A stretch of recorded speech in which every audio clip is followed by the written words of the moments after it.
familiar, loving environment like this one. Before I went on this trip to Ukraine, I had never been on a mission trip. I had never been to church camp. I had never done youth ministry. And I don't have kids. I was never a school teacher. Our team of 10 Americans who went, they were mostly very friendly extroverts, parents, and they had decades of experience in youth ministry or as teachers.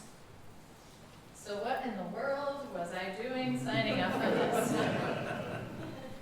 When David Bone spoke in church one Sunday asking for volunteers, he mentioned volleyball and doing some repairs on one of the church buildings.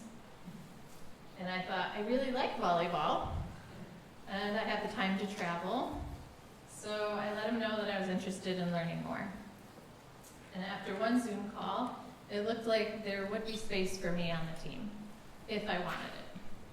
I really wanted to go, and I was eventually able to convince my husband that this wasn't too crazy of an idea.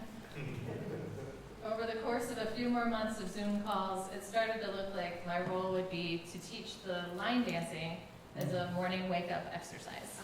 And perhaps help with some of the craft workshops.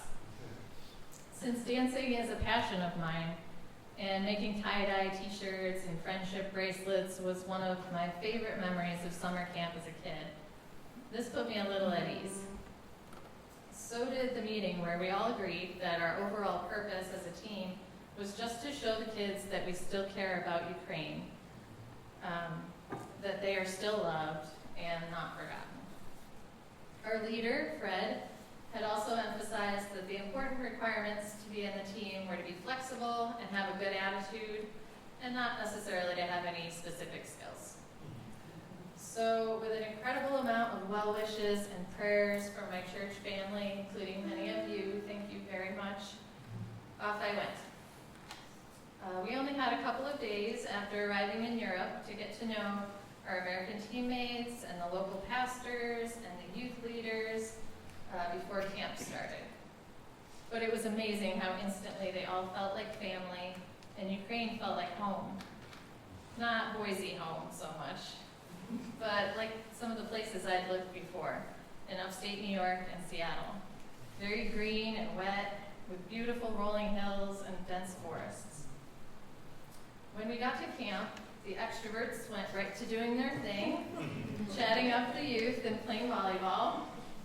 And I sort of attached myself to them, listening in, but too shy to approach anyone myself. My first dance class went really well, and the second, not so much, and the third got canceled to give the kids some more sleep. The small group / team that Amanda, one of the other ladies that went from Boise, and I were assigned to, it was losing members. They were going home. I was worried I wasn't stepping up enough, that I wasn't contributing very much. I wondered what was my purpose for being there. I was able to help Amanda with a tie-dye workshop, and I started posting about the trip on Facebook, even publicly, with the encouragement of Fred.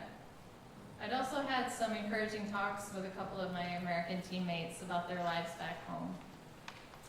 So maybe these things were my new purpose instead of the dancing thing. And then I started talking with a young man that Linda and Amanda had already been encouraging, and who spoke English very well. Actually, he wanted me to tell you that he loves the English language. His struggles reminded me of some of my own at his age. We talked for hours, through a lunch at camp, on the bus ride back to town from camp, on a walk after camp, and since I've been back, we've been chatting through WhatsApp. It became apparent that I was exactly the person he needed to talk to. I was just on the other side of the world. I had to be brought there through promises of many of my favorite things: dancing, volleyball, travel, foreign languages and cultures, small groups, crafts, service, and teamwork. My personality and experience didn't fit, but I knew I was there for a reason.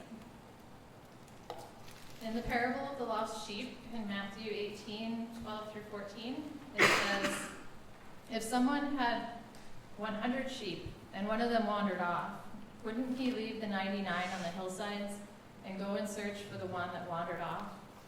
If he finds it, I assure you that he is happier about having that one sheep than about the 99 who didn't wander off. In the same way, my Father who is in heaven doesn't want to lose one of these little ones.